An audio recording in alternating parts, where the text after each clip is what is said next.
This evening's lecture, of course, deals with important issues of identity, crisis in society, as Greece goes through a very traumatic debt crisis. Historically, of course, Greek identity has been an issue in which the Church has had a central core role to play. For many, the Church has defined who the Greeks are. Socially, the Church has also offered support in times of great hardship. No one can doubt the social costs of the current crisis in Greece. By a range of measures, we could emphasize the depth of the social crisis that attaches to the debt crisis in Greece. We could think of the number of firms that have gone bankrupt. We can think of the increased taxation, the reduction in salaries, sadly the rise in suicide rates, and certainly the increases in the level of unemployment, to levels of unemployment we previously thought were unthinkable. So the depth of the social crisis is something that is incontestable. Alongside this, of course, the world's media has drawn attention to the protests in Greece, to the dramatic rise of extreme nationalism in Greece. We think of the establishment of Golden Dawn as the third largest political party in Greece. Its message, its neo-Nazi identity, of course, threatens notions of social unity and of social tolerance. Our issue tonight, then, is how is the Church a veritable bastion of Greekness to respond to these contemporary challenges? What can the Church do amidst this seemingly all-encompassing social crisis? We're delighted to host our speaker this evening. His Eminence, Metropolitan Ignatius of Demetrias and Almyros, is well known to many Greeks from his television appearances. He's also headed a number of special commissions of the Church of Greece into a number of important social issues. His Eminence is also the President of the Board of Directors of the Volos Academy for Theological Studies. And last year I had the pleasure of visiting the Volos Academy, and I must say I was tremendously impressed by the facility, but also by the work that the Academy is doing in terms of drawing people into the life of the Church and showing the relevance of the Church to contemporary social issues. So we look forward very much to what His Eminence has got to say this evening. We have agreed that His Eminence will deliver the lecture mostly in Greek, but we also have an interpreter to help us, Father Featherstone, to speak. And at the end of the lecture, there will be time for questions and answers, so you will have the opportunity of responding to the lecture as well. So, any introduction after you've just smashed a glass on the floor seems really rather disappointing. But can I ask you please to join me in welcoming our speaker this evening, His Eminence Bishop Ignatius.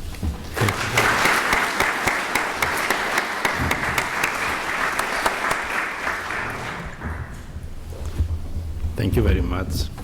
Θεοφιλέστατε εκπρόσωπε του Αρχιεπισκόπου, Your Graces, ladies and gentlemen, dear friends, I have to try to read my speak only for the first paragraph for you in English, but after Father Demetrias' return, it's better for you and for me really.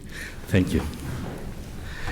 To begin, I would like to thank the Hellenic Observatory of the London School of Economics, and particularly its director, Professor Kevin Featherstone, for giving me the honor to sharing some thoughts and reflections with you on a serious and burning issue, the economic crisis in Greece and the stance of the Orthodox Church.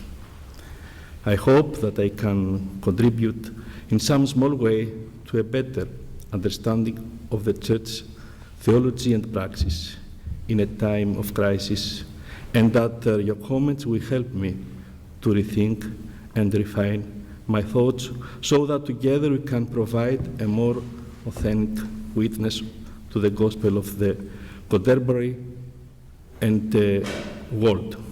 I feel humbled to stand here this evening before such a distinguished audience and to now take the podium that has been occupied by prominent politicians and academics, as well as spiritual leaders such as His All Holiness the Ecumenical Patriarch Bartholomew. I therefore must clarify before I begin that I shall speak as a simple bishop and pastor of the Church, of the Orthodox Church of the Greece. Now, please, Father, help me. I'll read the rest then. Thank you. So, one introduction. For several years now, the economic crisis has remained at the center of international interest, affecting in a particularly negative way the daily lives of thousands of people, even in the very heart of the industrialized Western world. As we all know, one of the European countries most affected by the crisis has been Greece, which continues to experience its tragic consequences, which have sorely tried the Greek people's social cohesion and unity and led to hopelessness and despair for many. Official surveys conducted by different government institutions and economic institutes paint a bleak picture. About 1.5 million unemployed out of a total population of 11 million, that is approximately 27% of the total active workforce. Among young people, the news is even worse, with the unemployment rate at an astronomical 60%, a figure unprecedented in the Eurozone. According to the same surveys, since the beginning of the crisis, Greeks have lost 30 to 40% of their income. A recent report from Eurostat for the year 2013 lays out the tragic figures of the crisis in a particularly vivid way. 35% of the population, that is 4 million people, lives close to the poverty line. 23% survives on a meager income in spite of the various social benefits that are provided, and 20% is unable to cover the expenses for the most important material goods, including debt repayment, a nutritious diet, and heating. Another recent report, this time by UNICEF, reveals that about 750,000 children in Greece are living in poverty, and many of them are malnourished, highlighting another aspect of the various problems brought about by the economic crisis, with the victims this time being children of school age. With unemployment, the recession, and the precipitous decline of all economic indicators, tens of thousands of people have lost their health insurance overnight and are now without medical care, while the city centers have witnessed an increase in the number of homeless people, a shocking development for a country that had never had a homeless problem due to its famously strong family ties. Much of the population is struggling to cover the heavy tax burdens imposed by the state over the last 3 years to try to feed the debt and also meet the requirements of its lenders and the Troika, that is the European Commission, the European Central Bank, and the International Monetary Fund, who are determining the country's financial direction. The market's unreasonable demands and the draconian austerity measures imposed by the Troika have often brought the exact opposite of the intended results, furthering the burgeoning economic crisis and leading to a severe breakdown in the business environment. Greek companies have thus often been cut off from the banks, and this lack of liquidity has caused them to suffocate economically and in many cases ultimately to close down. This, in turn, leads to further unemployment and contributes to the country's economic and social disintegration. Furthermore, many of the country's major public hospitals are facing dramatic cuts in their budgets and are unable to provide complete and safe health services. Many young physicians and scientists in other disciplines are migrating abroad, seeking not so much better working conditions as simply decent ones. Moreover, scientific institutes and research centers are shrinking or even closing. For its part, the Church, the largest and most important locus of volunteer work in Greece, has struggled mightily to perform its philanthropic work, since the growing impoverishment of a large portion of the population has resulted in a dramatic reduction in the faithful's contributions on which the Church primarily relies for its social and philanthropic work. In response to the crisis, European governments are trying, not always successfully, to implement austerity measures. The problem, however, is that this divisive and one-sided nature of these measures ultimately contributes nothing to overcoming the crisis and restoring social balance and citizens' dignity.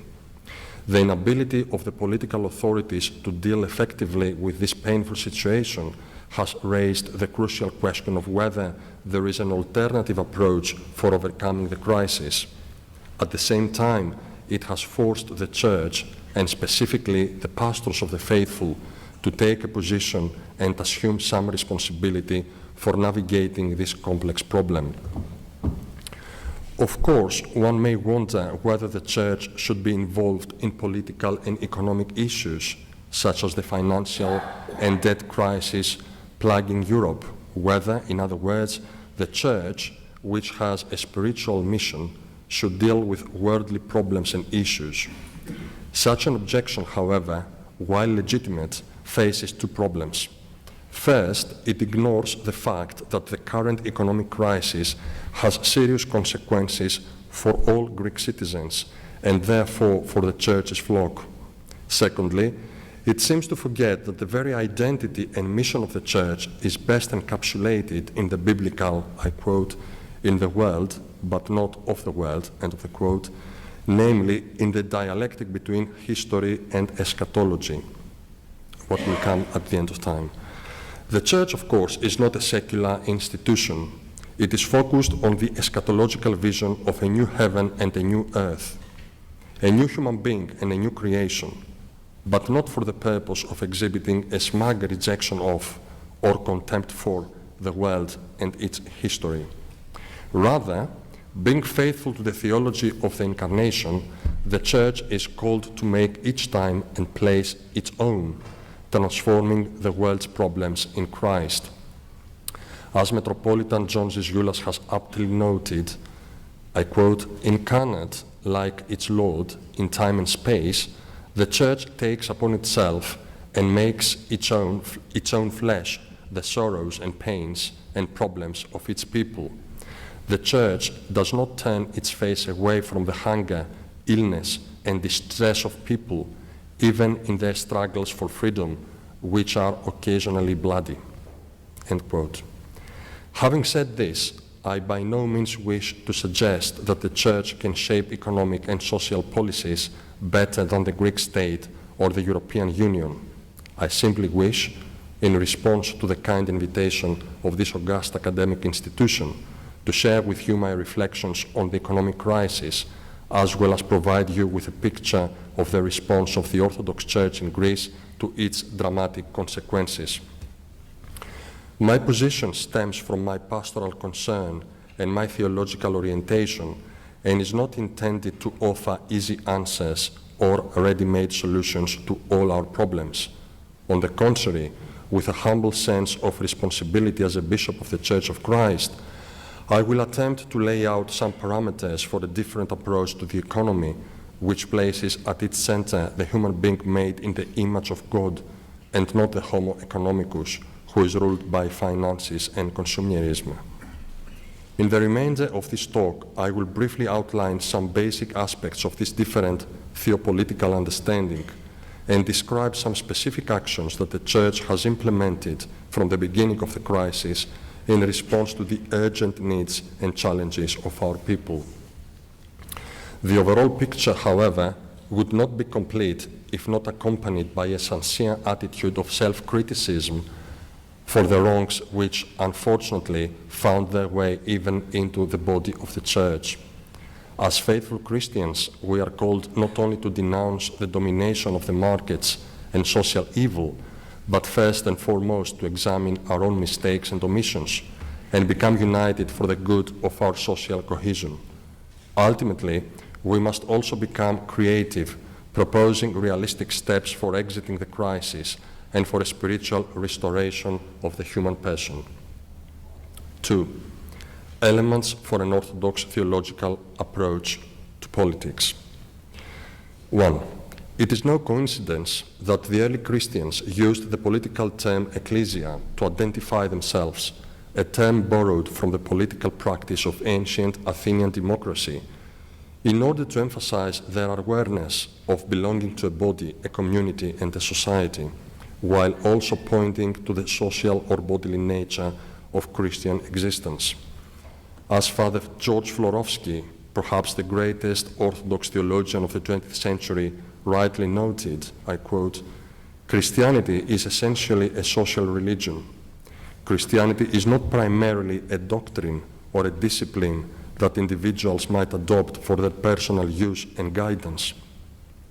Christianity is exactly a community, namely the Church. The whole fabric of Christian existence is social and corporate. All Christian sacraments are intrinsically social sacraments, namely sacraments of incorporation. Christian worship is also a corporate worship. To build up the Church of Christ means, therefore, to build up a new society and, by implication, to rebuild human society on a new basis." End quote. Again, according to Florovsky, I quote again, "The early Church was not just a voluntary association for religious purposes. It was rather the new society, even the new humanity, a polis or politevma, the true city of God in the process of construction." 2. There is perhaps no more striking example of this social and political dimension of the ecclesial event than the sacrament of the Eucharist, the sacrament of unity and communion in the body of Christ, the Church's sacrament par excellence, the sacrament that makes the Church. Indeed, the Eucharist is, for the Church, a sacrament of equality and sharing, a brotherhood with God, our fellow human beings, and creation, since the Eucharist relativizes every natural bond and hierarchy, every form of created and perishable division according to sex, race, nation, language, culture, social class, hierarchy, and origin.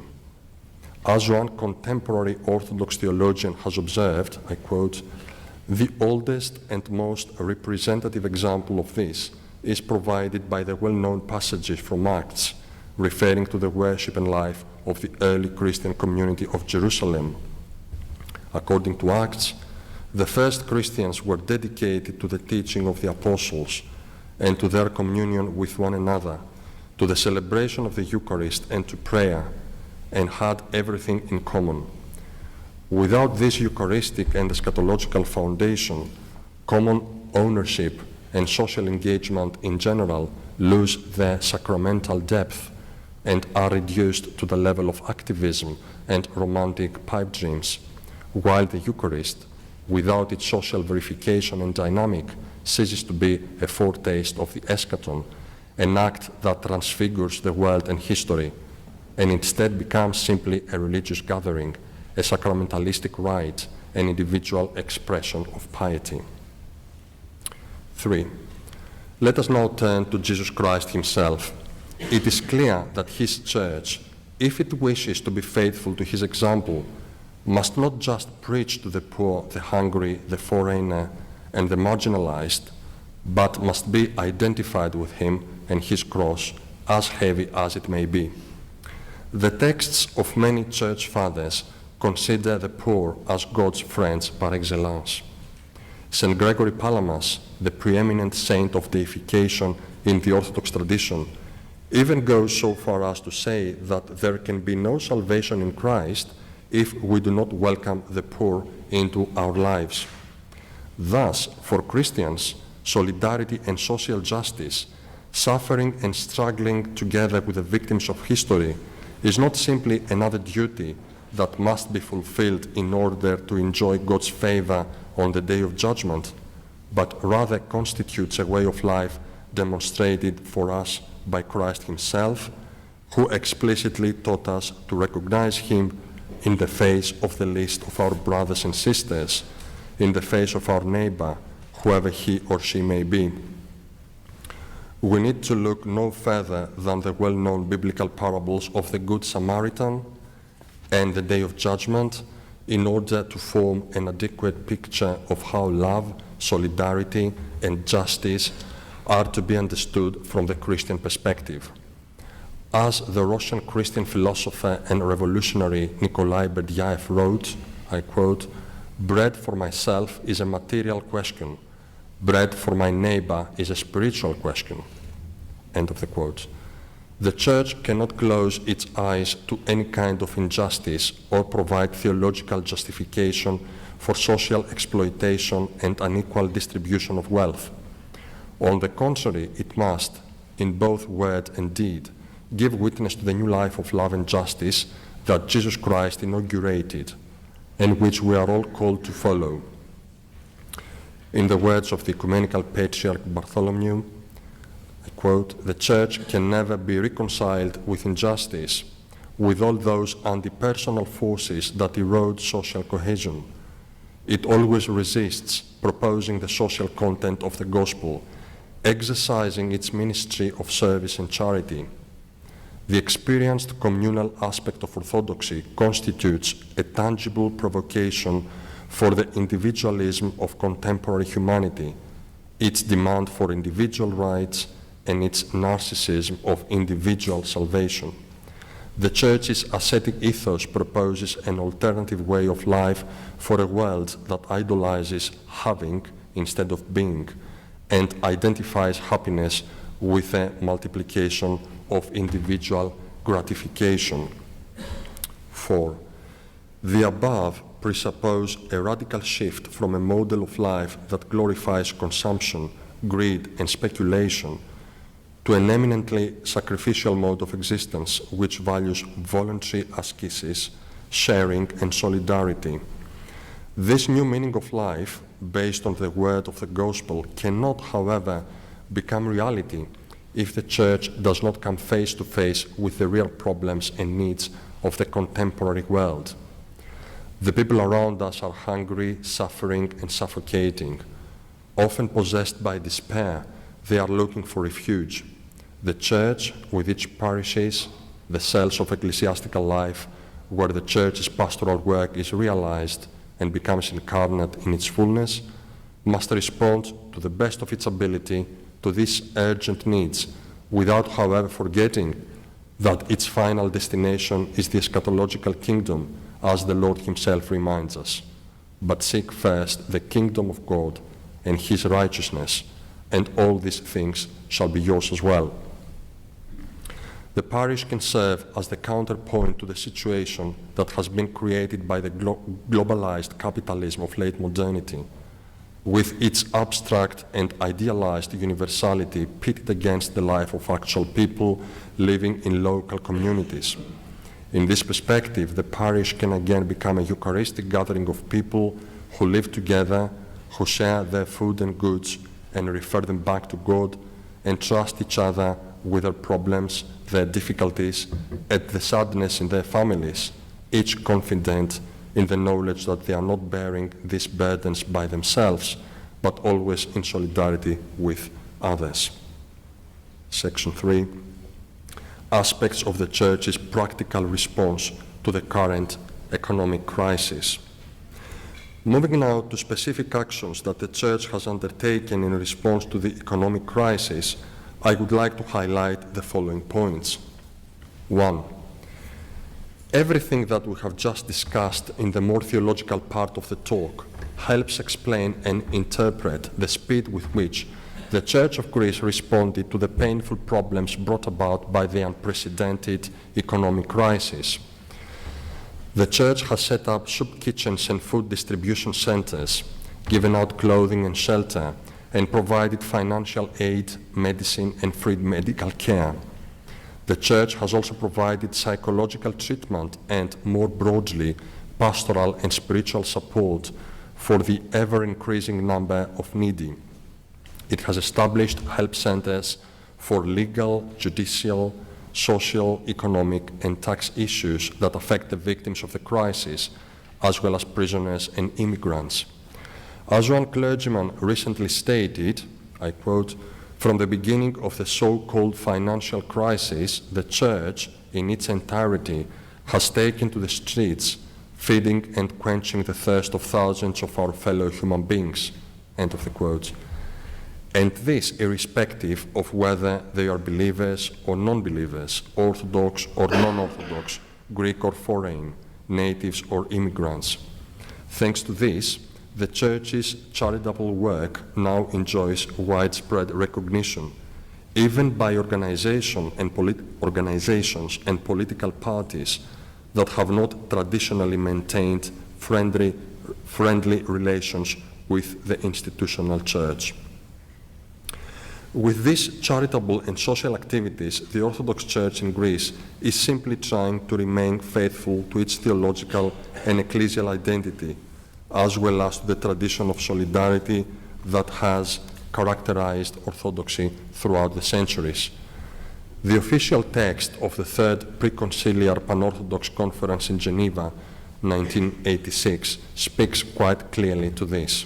I quote, "Hunger not only threatens the sacred gift of life for entire peoples in the developing world, but also totally crushes the dignity and sacredness of the human person.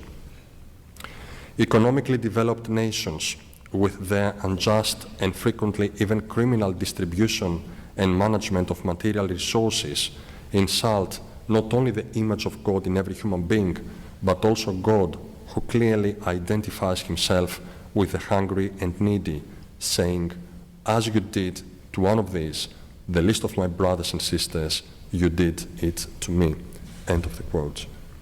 Therefore, any form of apathy or indifference on the part of every Christian and the Church in general before the horrific contemporary phenomenon of hunger afflicting entire nations is tantamount to betrayal of Christ and the absence of living faith. Consequently, it should be the foremost obligation of all Orthodox churches to declare themselves in solidarity with the poor and mobilize their support in a direct and efficient manner. We must not deceive ourselves. Hunger and the gaping inequality besetting our world today condemns our age both in its own eyes and in the eyes of the God of fairness and justice. God's will today, which is none other than the redemption of every individual person here and now, obliges us to serve humanity by addressing its specific problems. Without the element of apostolic service, faith in Christ loses all meaning. Being Christian means imitating Christ and being prepared to serve Christ in the person of the vulnerable, hungry, oppressed, and generally underprivileged. Any other effort to behold Christ as a real presence without any existential relationship with the needy is nothing but mere theory. 2. All this charitable and social work done by the Church is provided almost exclusively by volunteers and through the financial contributions of the faithful, as well as by institutions and people who do not necessarily have close ties with the Church, but trust its social work and its charitable network, and often offer even from their own savings to help their suffering fellow human beings. As noted earlier, the Church, through its parishes, constitutes the oldest, largest, and most active volunteer network and social welfare system which extends even to the furthest reaches of Greek territory, the most isolated village or island, where the state itself is often absent, unable to fulfill even its basic medical obligations. Unfortunately, very little of these efforts can be supported by the Church's property, which is often imagined as immense. In fact, since the establishment of the Greek state, 96% of all the property once held by the Church has passed into the hands of the state through either joint agreements or unilateral coercive state action. Of the 4% that remains, 3% is tied up for various reasons and cannot be used. Therefore, besides the volunteer work and the contributions of the faithful, the Church's philanthropic work is supported by only a very small fraction of its property. In just the year 2010, for example, the various institutions of the Orthodox Church of Greece spent 96 million euros on their charitable and social work. In 2013, this figure rose to 122 million euros. The Church could offer even more to society, and in a much more dynamic and modern way, if it were free to use its property. Handicrafts, ecotourism, livestock, and specialized agricultural production are just some of the areas in which the Church could invest that would be beneficial for the whole society. A third point has to do with the Church's program to equip and operate soup kitchens and food banks. One of the most direct and basic activities undertaken by the Church to combat the economic crisis has been the provision of daily meals.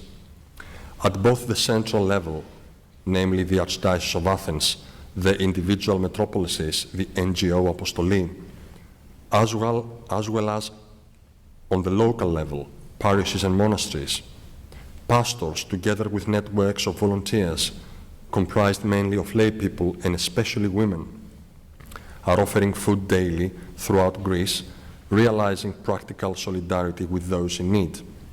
Currently, more than 200 such places are operating, providing about 50,000 free meals per day. The number of those in need continues to rise, but fortunately, so does the Church's response. Additionally, food banks operate under the Church's aegis in several areas, providing free food to families that are economically and socially vulnerable. They are estimated to serve 2,000 people per year just in the Athens area. 4. Free medical clinics and medicine. This is a need that arose as the crisis unfolded, as a large number of people found themselves suddenly unemployed and thus without medical insurance. To address this acute problem, the Church, in cooperation with volunteer physicians, as well as relevant institutions, such as the local medical and pharmaceutical associations, set up free medical clinics and centers for distributing free medicine. These actions, together with others initiated by the local government or by individuals, contribute to stemming and perhaps partially redressing this serious problem. 5. Many metropolises in major urban centers, in collaboration with local authorities, have also created or upgraded shelters to house the homeless.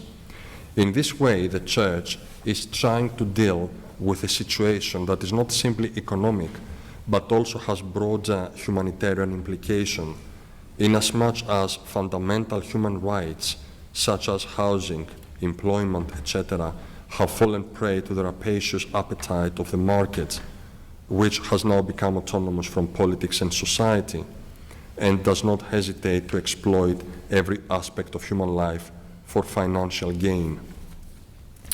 The economic crisis, the prolonged recession, the drastic spending cuts, and the state medical insurance's inability to pay their debts have put many charitable institutions, nursing homes, orphanages, homes for the terminally ill, etc., in a financial bind verging on collapse. Very often these institutions are unable to meet their obligations and call on the Church for aid. Only in the city of Volos, where I, that is the bishop, serve, a city of about 140,000 residents, our church supports in various ways 4 such institutions: a nursing home, an orphanage, an Alzheimer's foundation, and the foundation White Butterflies for children with special needs. 7. Citizens Advice Centers. A further consequence of the crisis is the inability of many of our fellow citizens to resort to specialized legal and tax services for urgent and pressing problems. In some cases, such as in the city of Volos, where our metropolis is headquartered, the local church, with the help of professional associations of lawyers, accountants, and tax consultants, has worked to provide these services for free to those involved in business. 8. Psychological support for victims of the crisis.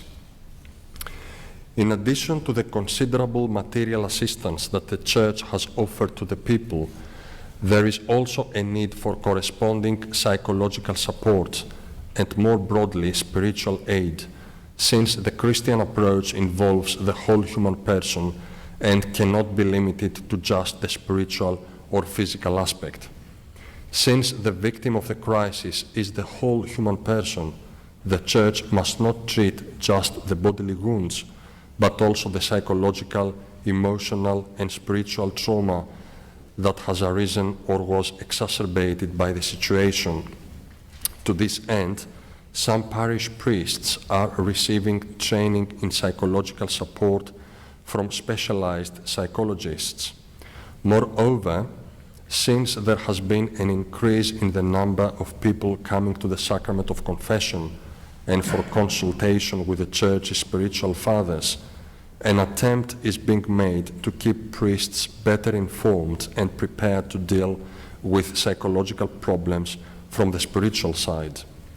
Our main goal is to give people hope for a better future, to stand beside them and try to help them through this difficult time by giving them a different perspective and by helping them envision a new course that will bring them out of the crisis stronger and healthier. I have related a little of what the Church has done in order to respond to the economic crisis and its attendant consequences, but due to time constrictions, I am not able to provide any further details.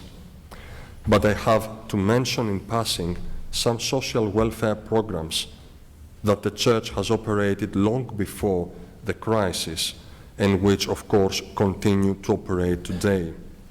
These include nursing homes, boarding houses, houses for people with developmental disabilities and Down syndrome, preschools and kindergartens, shelters for unaccompanied minors, courses in English, tutoring programs for children, Greek lessons for immigrants and refugees, sending books and stationery to remote areas, etc.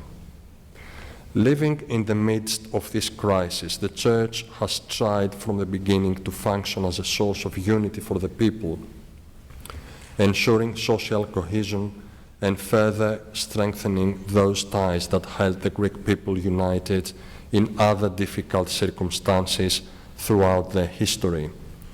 With its charitable and humanitarian work, as well as its preaching and missionary efforts more broadly, the Church in Greece is attempting, with the personnel and resources available to it, to cope with this difficult situation while also avoiding the danger of falling into ideological extremism, which inflames the passions and cultivates hate between people.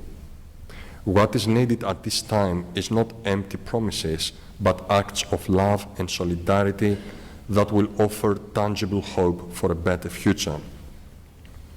Having said all this, I do not wish to give the impression that everything has gone smoothly or that there are not any problems. And I certainly do not want to shy away from self-criticism. We, the leaders of the Church, have not always risen to the occasion. Not to recognize our mistakes and omissions would demonstrate not only denial of reality, but also a lack of the ecclesiastical ethos of self-reproach and self-criticism.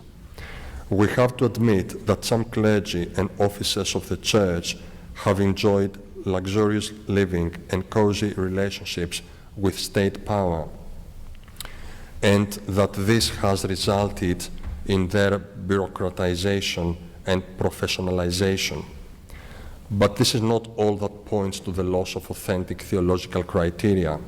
It is also that this proximity to power did not allow us to sufficiently distance ourselves from the Patreon-client mindset, from populism, and from the corruption of the Greek political system, so that we could warn the people about where we were headed with the deeply parasitic nature of the Greek economy and our consumeristic absurdity, which was funded by overborrowing and the long-term mortgaging and consequent destruction of our country's future. Even though we had a privileged relationship with the state and had for years the ability to foresee at least some of what was coming, we did not bother to try to find, using meritocratic procedures, capable staff who could manage our highly sophisticated and complex contemporary issues and thus help our Church address the challenges brought about by this crucial period of transition from a traditionally closed model to that of a pluralistic society. Either through negligence or because we became satisfied with mediocrity, we allowed the ecclesiastical organization to be taken over by those who exercised powerful influence, as Gregory of Nazianzus put it, namely those who had the best access to political or ecclesiastical power.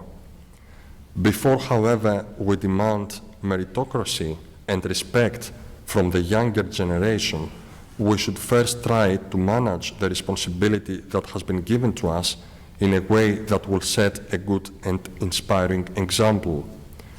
To ultimately emerge from this crisis, we need such examples. It would perhaps be worth noting here that the bishops and the leadership of the Church in general usually come from the poor and working classes and have direct contact with the people. This has always been an integral part of the Orthodox tradition. Moreover, the Church's response to the economic crisis has mainly taken merely the form of emergency charity.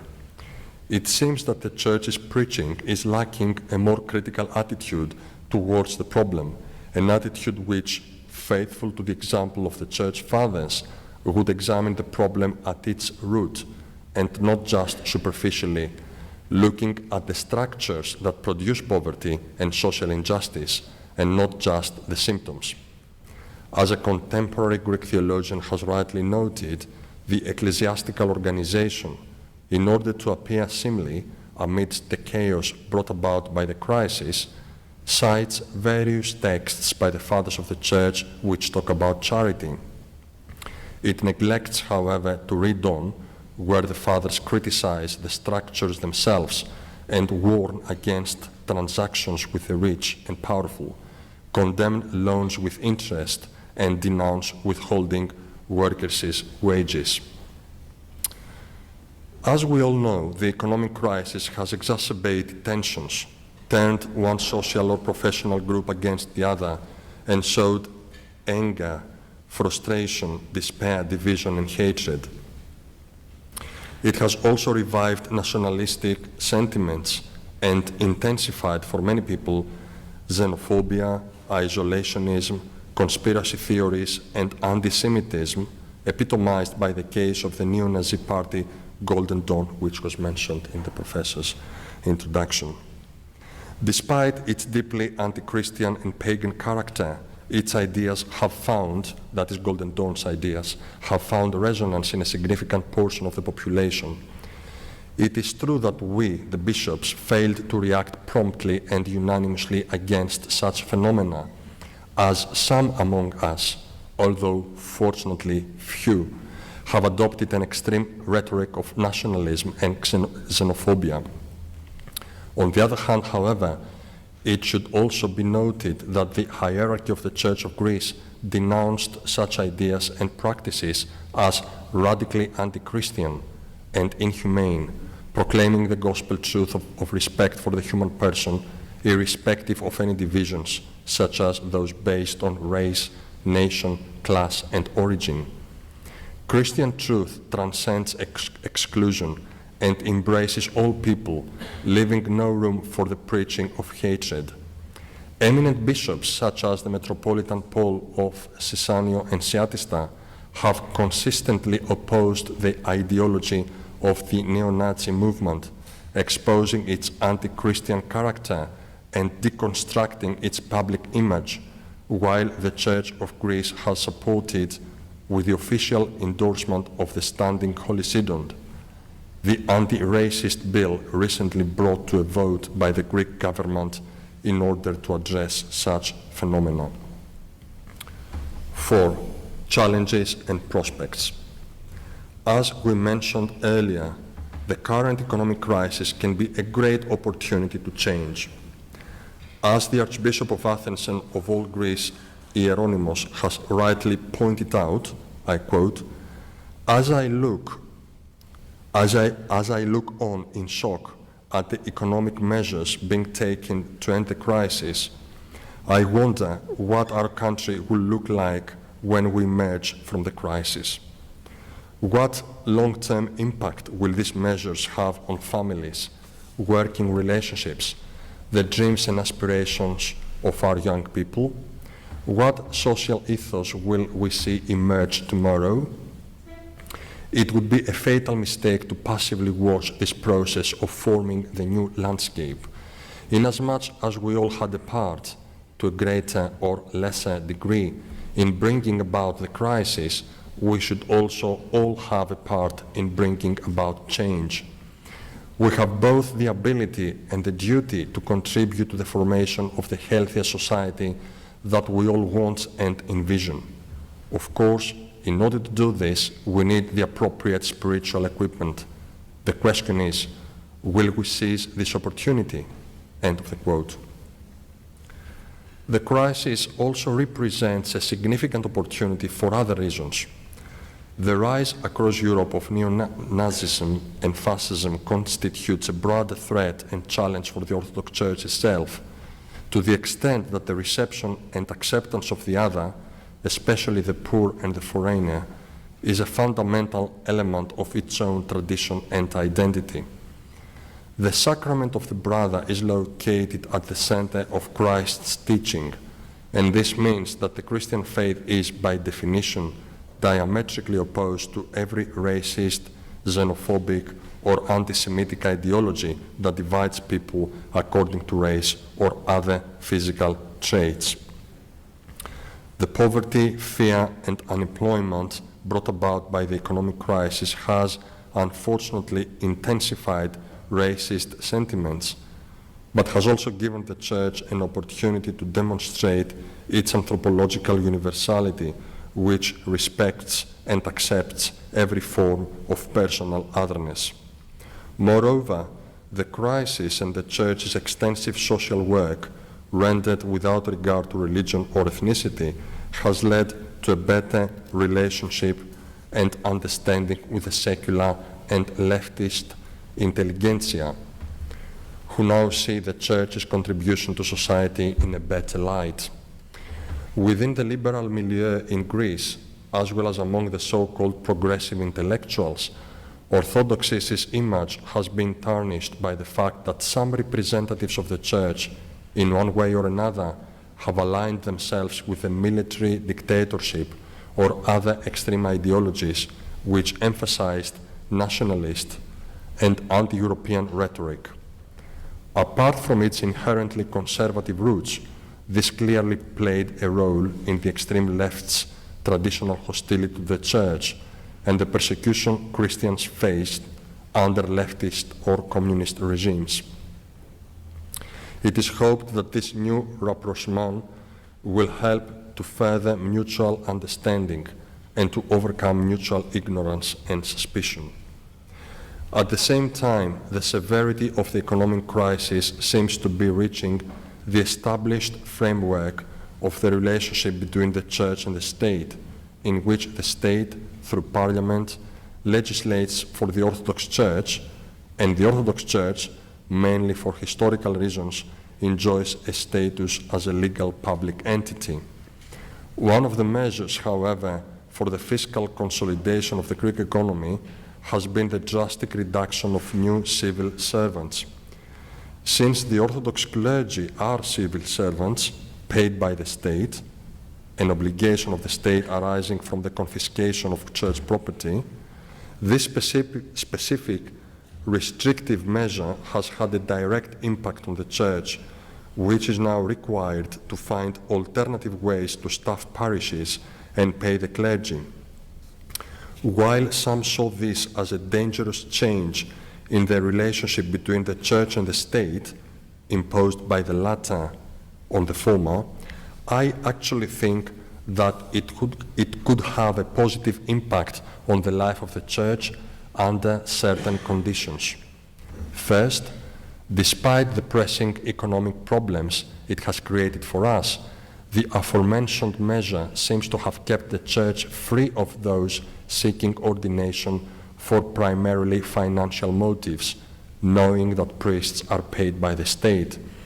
Moreover, this restrictive measure awakened the body of the faithful, to some extent at least, and will hopefully help overcome the complacency of the laity, who are used to expecting everything from the state, since they now have an opportunity to take more responsibility for and to contribute financially to the life of the Church.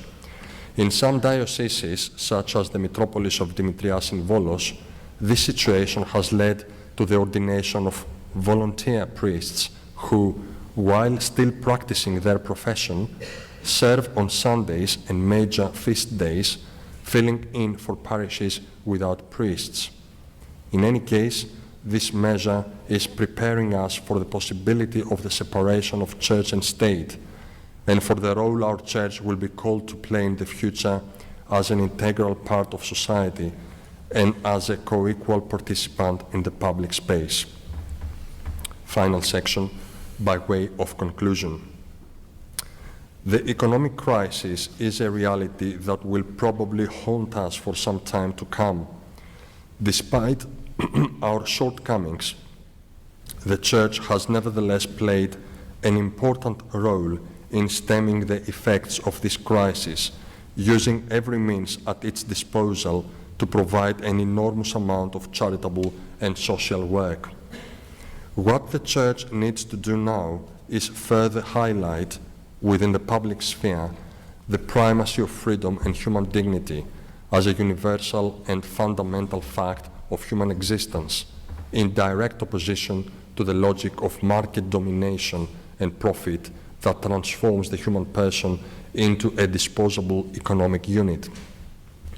As aptly noted in the message of the primates of the Orthodox Churches in 2008, I quote, "The gap between rich and poor is growing dramatically due to the financial crisis, usually the result of money profiteering by economic factors and corrupt financial activity, which, by lacking an anthropological dimension and sensitivity, does not ultimately serve the real needs of mankind.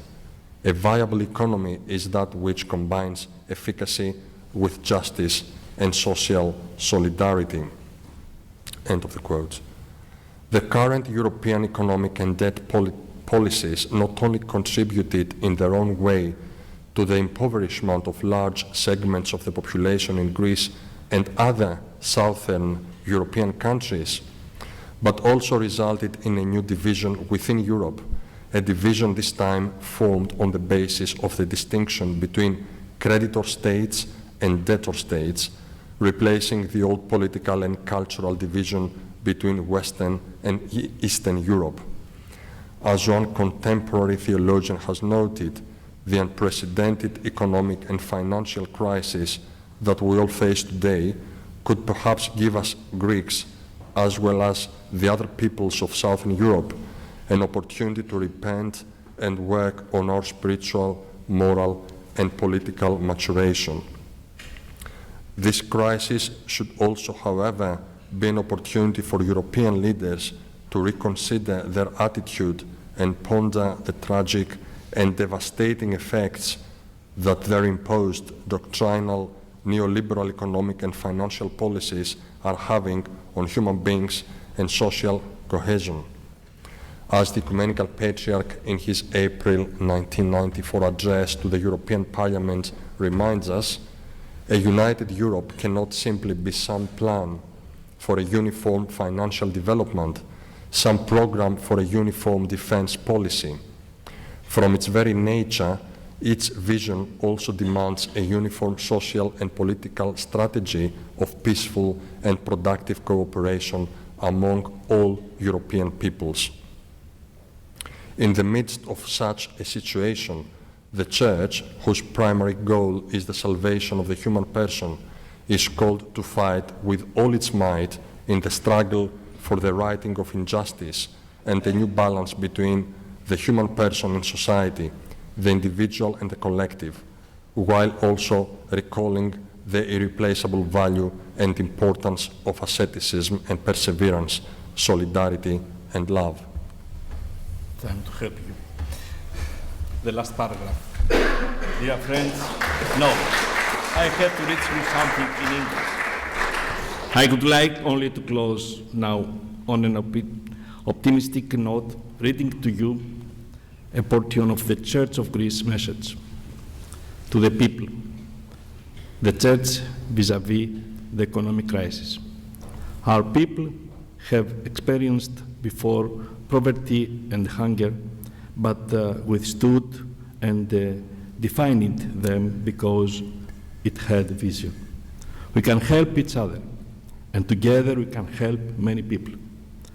God give us not the spirit of cowardice, but the power and the love.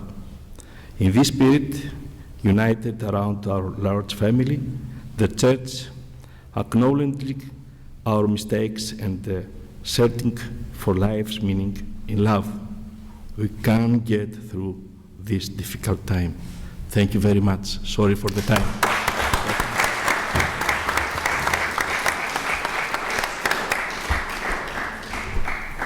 Your Eminence, thank you very, very much indeed. We're deeply grateful for your lecture and your inspirational words. We also thank Demetrias for the reading of the lecture. We have an opportunity for making comments, questions. We have a microphone. The importance of the microphone is that the lecture and the discussion is being recorded. So if you could please wait for the microphone to come to you, and if you could simply say who you are, and then please come to the question rather than a speech, because we don't have so much time. Could we take the gentleman in the centre, please?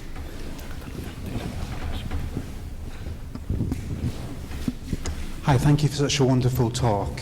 I am a Get Your Share on Twitter, by the way. Sorry, could you put the microphone closer? Thank you for the talk, and I'm Get Your Share on Twitter. You have a conflict of interest. If society becomes wealthier, for example, has a national health service, ownership of land resources and the land itself, free education, and most importantly, human rights, then society automatically is free of poverty.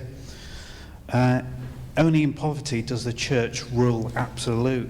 So a wealthy country is automatically decline in your elite version of the power and the church, which is why the church has given us 2,000 years of genocide, poverty, and damning, and most damning, absolutely no human rights.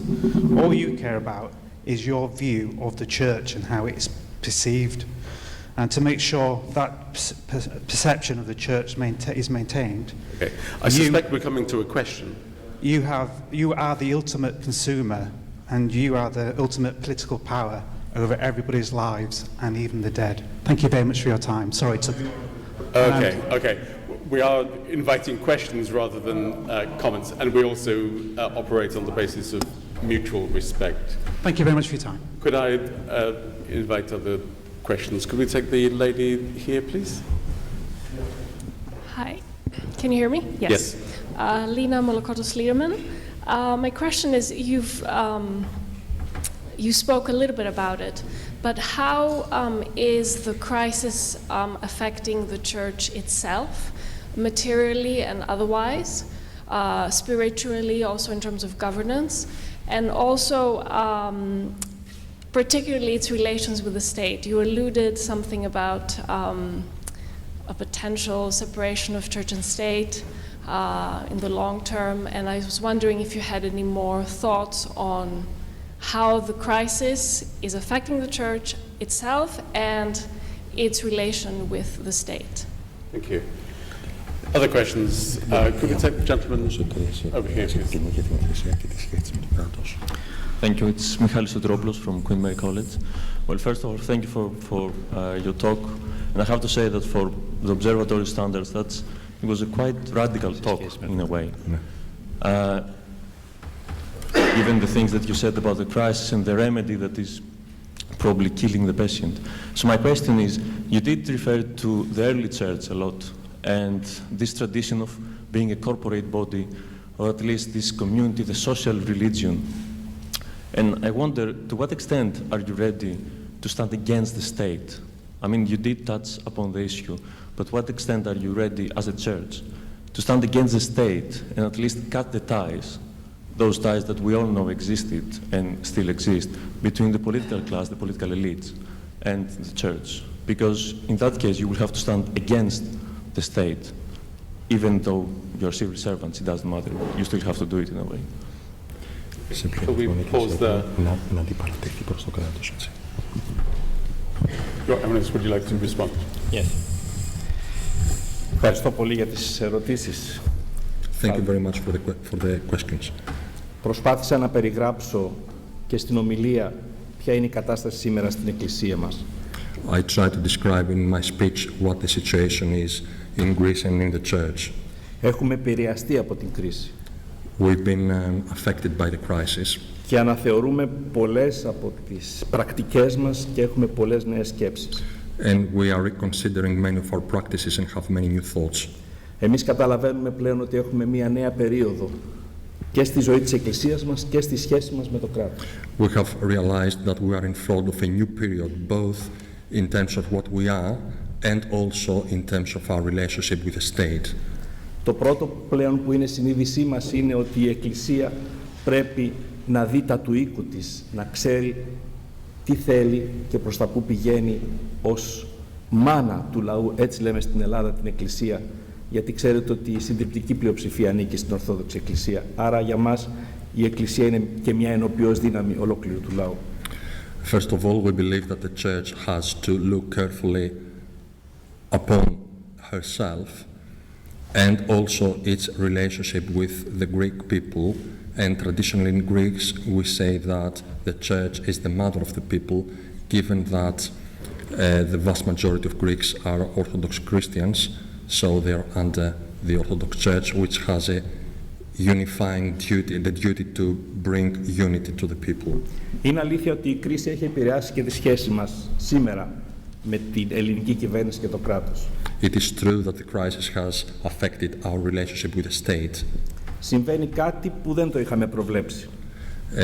What is happening had not been foreseen by us. Πριν από την κρίση, πάντοτε αντιμετωπίζαμε ένα κράτος πολύ επιφυλακτικό με την Εκκλησία, έως εχθρικό καμιά φορά, αφού πολλές φορές μιλούσε το κράτος για το χωρισμό με την Εκκλησία. Before the crisis, the state quite often took the initiative of speaking about the separation of church and state, and the state itself was not very friendly towards the church. Σήμερα όμως που ήρθε η κρίση, το κράτος έχει σιωπήσει και θέλει να στηρίζει την Εκκλησία για να κάνει το κοινωνικό έργο που βοηθάει την κοινωνία. But now, during the crisis, the state does no longer speak about the separation of church and state. The state remains silent because it recognizes that the church does all this important philanthropic work to assist poor people. Σήμερα ακόμα και τα κόμματα που ήταν εντελώς απέναντι στην Εκκλησία μιλάνε για το έργο της Εκκλησίας. Nowadays, even the political parties which have traditionally been critical of the church or even against the church recognize with respect the church's philanthropic work. Και βέβαια ο λαός με έκπληξη βλέπει τους ηγέτες να προσεγγίζουν την Εκκλησία και τους ηγέτες της Εκκλησίας.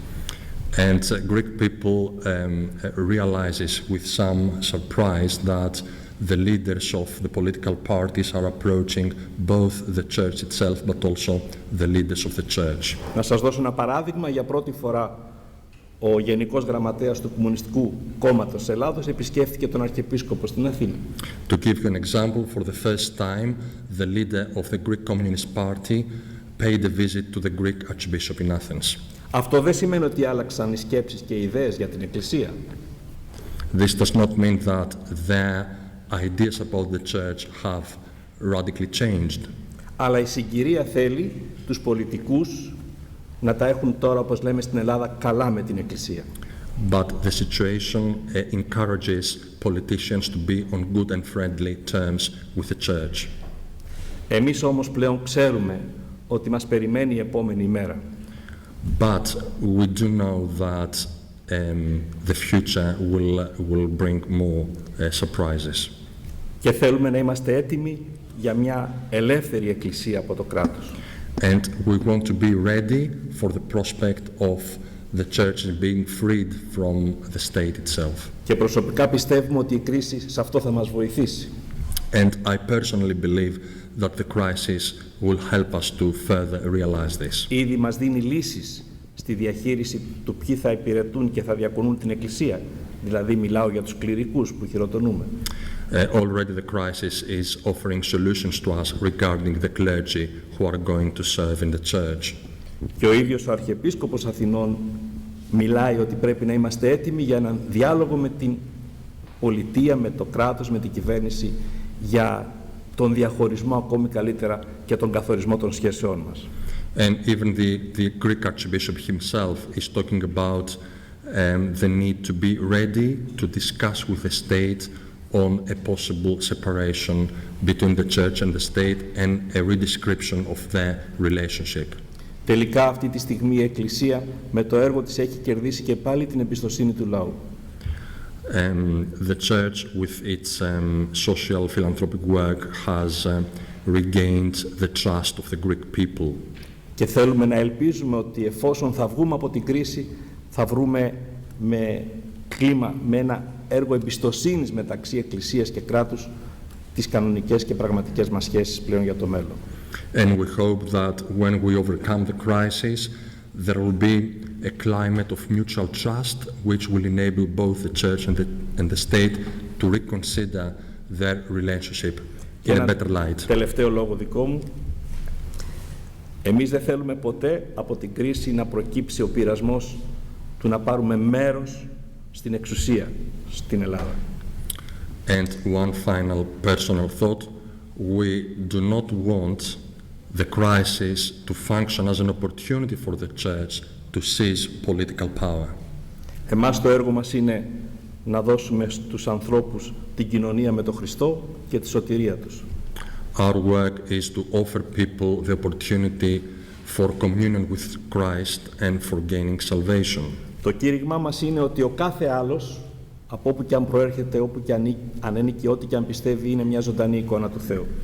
Our preaching is that every human being, regardless of origin, where he belongs, and so on and so forth, is a living image of God. Και αυτό θέλουμε σήμερα στην κρίση να διακονίσουμε όσο τίποτε άλλο. And this is what we want to put forward and serve in this difficult period of financial crisis. Και ελπίζουμε ότι μετά την κρίση θα είμαστε πολύ σοφότεροι. And we hope that after the end of the crisis, we will be much wiser. Thank you very much. Opportunity for more questions, comments. Can we take the lady here? Hara Kuki from Berber College. Thank you very much for your talk. And even though I belong to communities and groups that define themselves as hostile to church, I really think it was one of the most radical talks on the crisis I've heard, especially within the Hellenic Observatory. My question is mostly related with your idea on how would you think, during the crisis, after the crisis, how would you define the relationship between the church and the nation?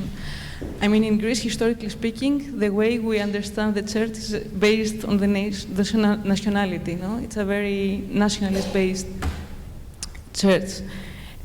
So we can criticize Golden Dawn or nationalism and racism, but apart from deconstructing or challenging something else, what new can emerge out of the crisis? How can you define the relationship with the nation state,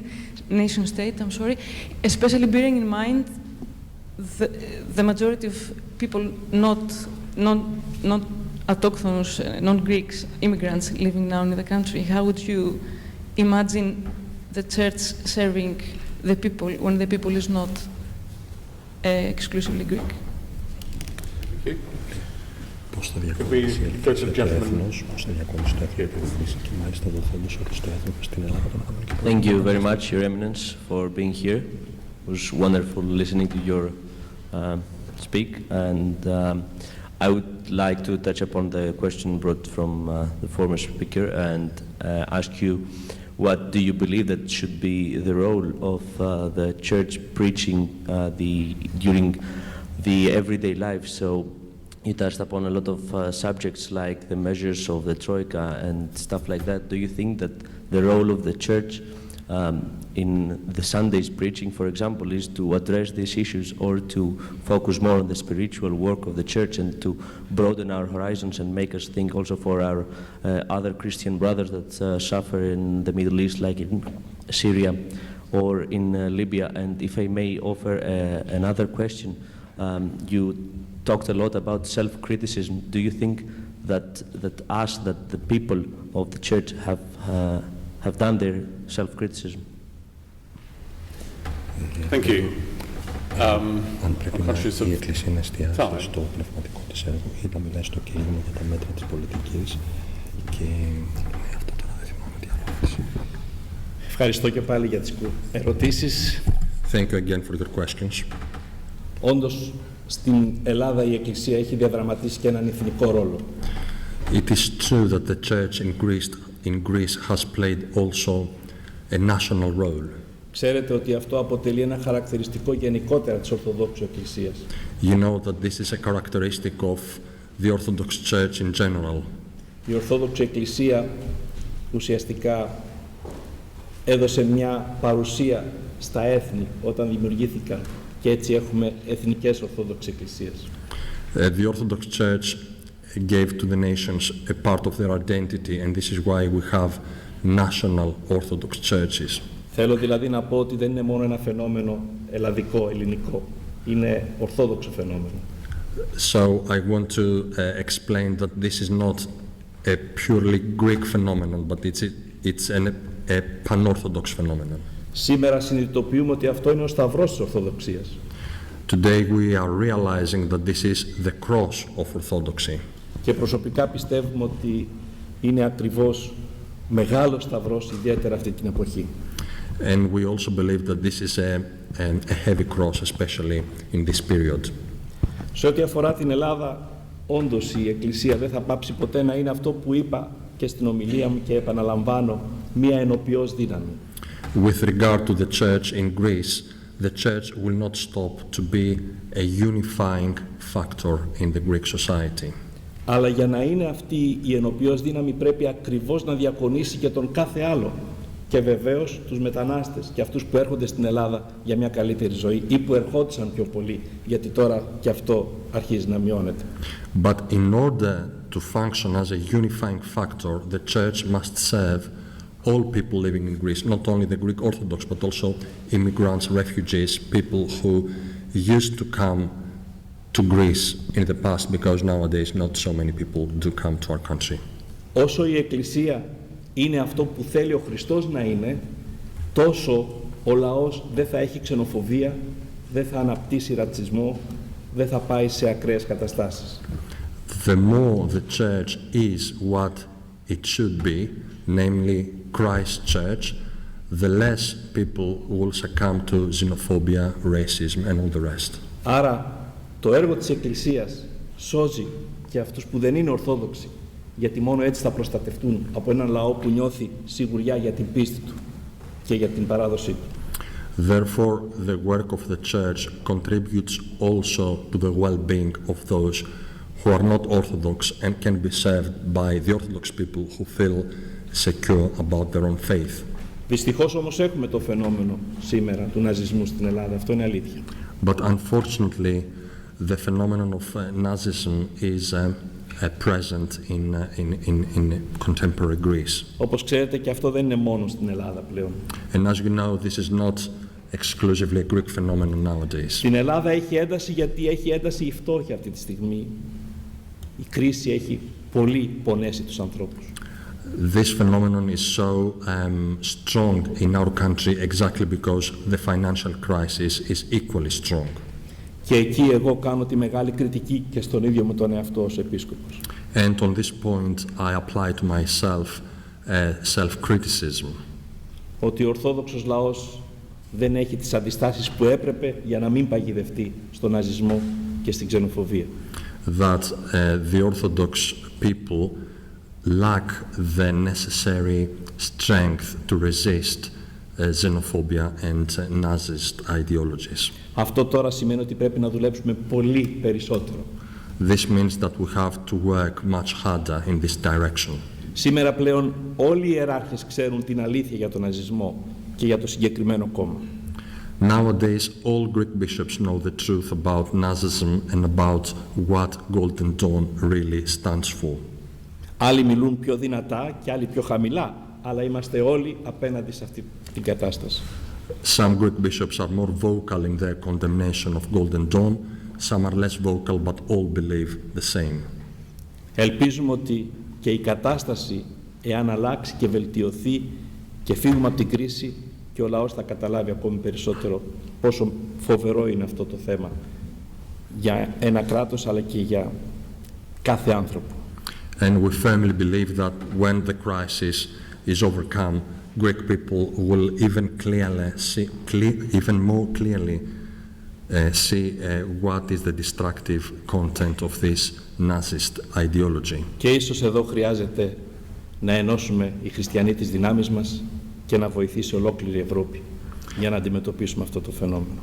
And probably on this matter, all Christians from all European countries must join forces in order to combat this phenomenon.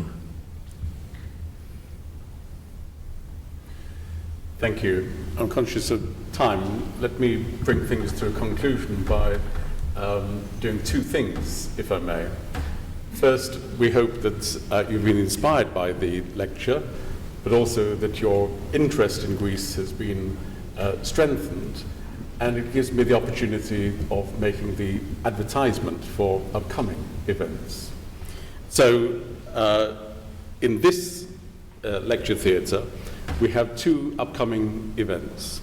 On the Tuesday, the 9th of December, we have LSE alumnus and former Prime Minister of Greece, Kostas Simitis, discussing the European debt crisis, the Greek case. Same week, Thursday, the 11th of December, again 6:30 in this lecture theatre, we have lessons for Greece from the city of Thessaloniki by the mayor of Thessaloniki, Yannis Bektaris. Your Eminence, Father, we thank you very much for this presentation, and as we give you thanks for your lecture and your willingness to answer questions, could we express our thanks by giving you this small gift from the London School of Economics, which is the small plaque of the school. Thank you.